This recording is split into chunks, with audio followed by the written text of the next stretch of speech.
Hey there friends! Welcome back to another na Imas and Eats. Nandito tayo sa bagong location ng Halo-Halo de Ilocos. Isa nga to sa pinakasikat na restaurant dito sa San Fernando, La Union. At favorite talaga namin yung halo-halo nila. Tara, kumain tayo ng lunch dito sa restaurant nila. Nakakatuwa nga yung mga lagayan ng pagkain nila. Ang cute-cute kasi malilit na palayok pero ang iinit ah.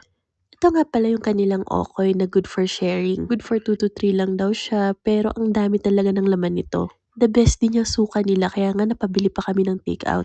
Heto naman yung kanilang sinampalukang kambing, nakitang-kita mo naman ang lalaki ng kanilang sampalok. Sobrang sarap nung sabaw ng sinampalukang kambing, na kahit ang init sa panahon nito nung sa La Union, grabe naubos namin yung sabaw na yan. Ang lambot din ng laman ng kambing. Nakakatuwa 'to kasi sobrang malasa siya at sulit na sulit talaga yung binayad mo. Medyo mapaparami ka rin talaga sa kain ng kanin. At syempre hindi puwedeng mawala ang pride ng restaurant na ito, ang kanilang halo-halo. Fiesta halo-halo nga lang pala 'tong size na 'to, meron din sila yung nasa buko. Medyo nag-iba lang yung pagkakaalala kong lasa pero masarap pa rin naman. Ayun lang naman, sa next na kain ulit. Bye!